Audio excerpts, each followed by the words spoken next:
Welcome to my life Shakuntala daily life. আমি শকুন্তলা চলে এসেছি তোমাদের মাঝে নিয়ে আবার একটা ডেলি ব্লগ। তো আমার একটা কেকের অর্ডার আছে। এই যে দুধটাকে ঠান্ডা করতে দিয়েছি। অ্যাকচুয়ালি কেকটা সাডেনলি আমার অর্ডারটা এলো এখনই, যে কালকে সকালবেলায় নেবে। তো আজকে রাতে বানিয়ে সব কিছু রেডি করে রাখতে হবে। তো সেই জন্য কেকটা বানাবো। তার আগে আমি একটা আম কেটে নেবো, আম খাবো।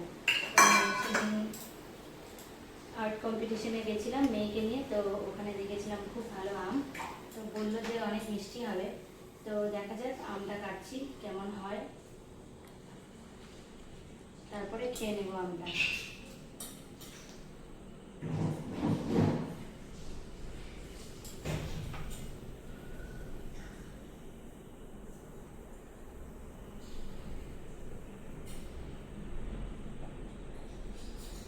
অ্যাকচুয়ালি সন্ধ্যাবেলায় কিছু না কিছু খেতে ইচ্ছে করে, তো চাটা খাই নর্মালি।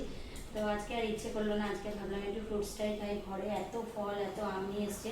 আমের সিজন প্রায় শেষ, এখন আম আর পাওয়া যাচ্ছে না।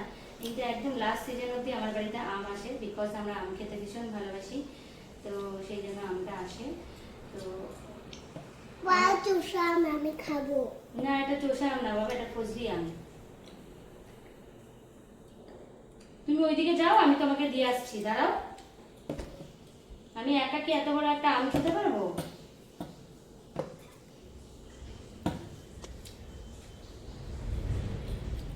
বাবাকে দিব আমি তো খাবো ফাইনালি আমার আমটা কাটা হয়ে গেছে, এই দেখো। কেন বাবাকে দিব না? বাবাকে দিব আমি খাবো ও বাবাকে দিব, তুমি খাবে না? ঠিক আছে। আলু ভাজা খাবা মা? আলু ভাজা না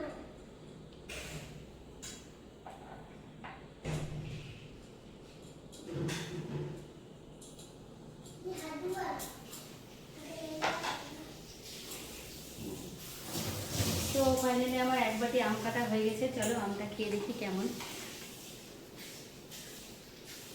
দারুণ, অসাধারণ খেতে। চলো আমি আমটা খেয়ে নিই, তারপরে তোমাদের সাথে আবার দেখা। তো চলো কেকটা বানানো শুরু করি। অ্যাকচুয়ালি আমার ময়দাটা ফুরিয়ে গেছিলো, তাই ময়দাটা আমি ঢেলে নিচ্ছি। কেকটা আমাকে সাডেনলি অর্ডার দিয়েছে হঠাৎ করে সন্ধেবেলা। তো কেকের বডিটা বেক করে আবার ঠান্ডা করতে হবে, ঠান্ডা করে তারপরে এটাকে আজকে রাতের মধ্যে কমপ্লিট করতে হবে। তো একটু চাপ তো মনে হচ্ছে যে কি করে এত তাড়াতাড়ি কেকটা বানাবো। তো এই যে আমি ময়দাটা ঢেলে নিলাম, ঢেলে নিয়ে আমি একটা জিনিস আনতে গেছিলাম। সেই জিনিসটা এনে তারপরে আমি শুরু করব। তো অলরেডি আমার কিছুটা ব্যাটার মেলানো আছে, এটার মধ্যে একটু মিঠাই মেদ দিয়ে দিচ্ছি। মিঠাই মেদ দিয়ে আরও কিছু ইনগ্রিডিয়েন্টস আছে, সব কিছু দিয়ে আমি এটাকে ভালো করে মিক্স করব। আর এই যে আমার মিঠাই সোনা, আমি যখন কাজ করি তখন আমাকে পাশ থেকে ভীষণ ডিস্টার্ব করে। তো সন্ধেবেলা এত কাজ ছিল, আজকে এত কাজ ছিল, রান্না বান্না, তারপরে কেক বানানো, মানে পুরো না আজকে আমি হ্যাপাজার্ড হয়ে গেছিলাম। তো তারপরে ছাঁকনির মধ্যে চিনিটা দিয়ে একটু ছেঁকে নেব, কারণ চিনিটা সব কিছুই ছেঁকে নিতে হয় কেকের জিনিস।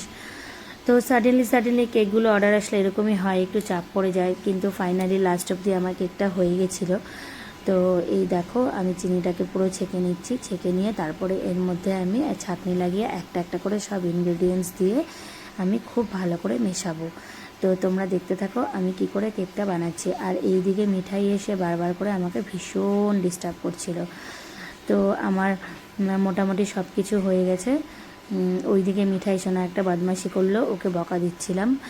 তো কাজ করছিলাম আরও ভীষণ ডিস্টার্ব করে যাচ্ছিলো। তো এবার বেকিং পাউডার আর বেকিং সোডা দেওয়ার পালা। তো এই দুটো দিয়ে নেব, দিয়ে নিয়ে খুব ভালো করে ছেঁকে নেব জিনিসটাকে। আর এই দেখো মিঠাইয়ের দুষ্টুমি। তো যাই হোক, ভালো লাগে এইভাবে কাজ করতে, আর এই সুন্দর সুন্দর মুহূর্তগুলো তোমাদের মাঝে নিয়ে চলে আসি, তোমাদের সাথে শেয়ার করি। আমি শকুন্তলা ডেলি লাইফ থেকে বলছি, এটা আমার ডেলি লাইফের একটা চ্যানেল, সেই জন্য আমি যা যা করি সবটাই তোমাদেরকে আমি এই ব্লগের মাধ্যমে দেখাই। আর তোমাদের সহযোগিতা তো আমার ভীষণভাবে দরকার। তো সন্ধেবেলা আজকে এত চাপ হয়ে গেছিলো, বুঝতে পারছিলাম না কি করে কোনটা করব। আর আমি এদিকে কাজ করছিলাম, আর ওই সাইড থেকে আমার মেয়ে বর সবাই আমাকে একটা একটা করে জিনিস চাচ্ছিল। তো বড়মশাই চা খাবে, তো আমি ওর চাটা অলরেডি বানিয়ে এসেছিলাম।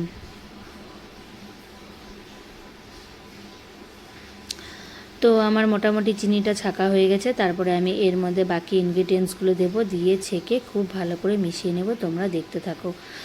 তো এই দেখো আমি ছাঁকনিটাকে বেসিনে রেখে আসলাম, ছাঁকনিটা ধুতে হবে।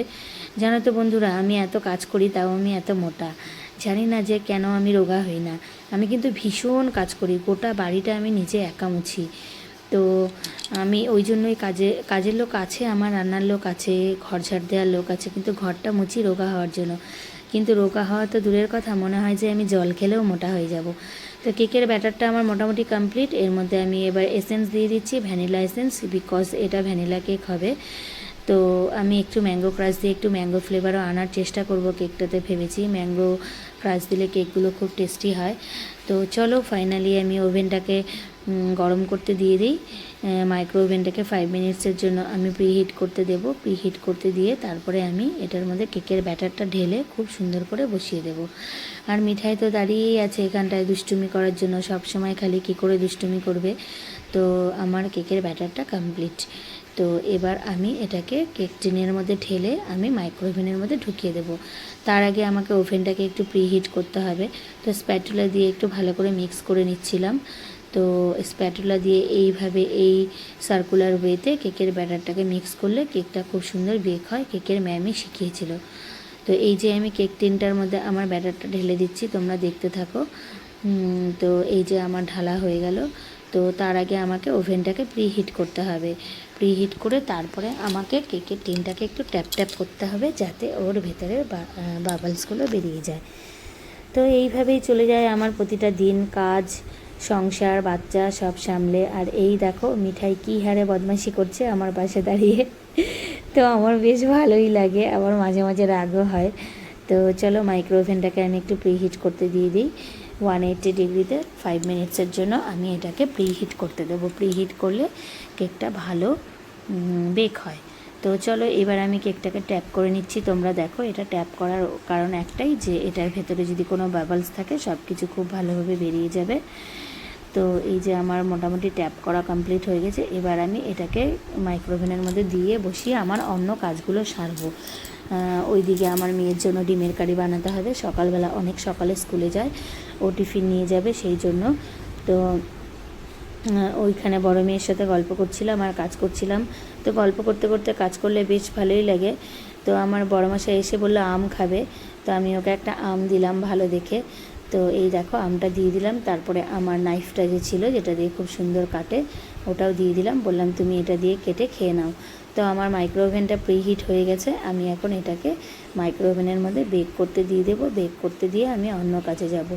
জানি না আমার ভিডিওগুলো তোমাদের কেমন লাগে, তবে অনেক স্বপ্ন নিয়ে ইউটিউবের চ্যানেলটা খুলেছি যে অনেক মানুষ আমাকে চিনবে, সেই দিনটার অপেক্ষায় আছি।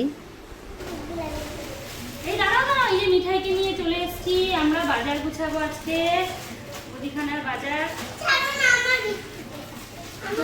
তুমি এইদিকে ঘুরে বসো, তোমাকে দেখা যাচ্ছে না তো, আমার আস্তে করে রাখো ভেঙে যাবে।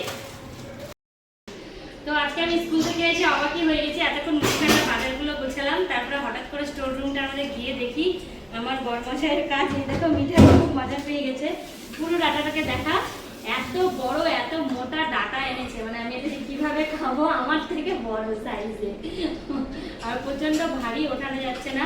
তো আর দুটো জিনিস তোমাদের দেখাতে ভুলে গেছি, এই যে শুকনো লঙ্কাটাও এনেছে, আর এটা হচ্ছে আমার একবারে ডিটারজেন্ট এনেছে, এই বক্সটার মধ্যে আছে। আমার খুব সুবিধা হয়েছে যে আমি এটাকে এই বক্সের মধ্যেই রাখতে পারবো, তো সেই জন্য আমার খুব ভালো হয়েছে। তো চলো আমি নেক্সট কাজ করি, তারপরে আবার দেখা হচ্ছে। কিনি ছবি তোলা একটা খুব। আমার কেকটা বেকও হয়ে গেছে। কেকটাকে আমি কেটে রেখেছি ঠান্ডা করার জন্য, আর এই যে ক্রিমটা ম্যাঙ্গো ক্রাশ দিয়ে মিক্স করে রেখেছি। তো চলো আমি ওটা ঠান্ডা হোক, ততক্ষণে আমি এইদিকে অন্য আর একটা কাজ করি। আসলে আজকে কিছু গ্রসারির বাজার এসেছিলো, সেগুলোকে কন্টেইনারে করে ঢালবো। আর হচ্ছে এই যে আমার যে ডিপ ফ্রিজের মধ্যে মশলাগুলো রাখি, সব প্যাকেট প্যাকেট ধরেই রেখে দিয়েছিলাম, অনেক দিন থেকেই মনে হচ্ছিল যে এগুলোকে সব সেটেল আপ করতে হবে। তো আজকে একটু টাইম পেয়েছি, আজকে সারাদিন ভেবেছি যে পুরো কাজ করব। যেদিন কাজের মুড ওঠে না, শুধু কাজ করতে করতেই টাইমটা চলে যায়। তো যাই হোক, আজকের আমার ভিডিওটা আমি এখানেই শেষ করব। তোমরা সবাই খুব ভালো থেকো, সুস্থ থেকো, ঈশ্বরের কাছে এটাই প্রার্থনা করব। আর তোমরা আমার পাশে থেকো, কারণ তোমাদের সহযোগিতা ভীষণভাবে দরকার, তোমরা না থাকলে আমি এগিয়ে যেতে পারবো না। চলো টাটা, বাই বাই।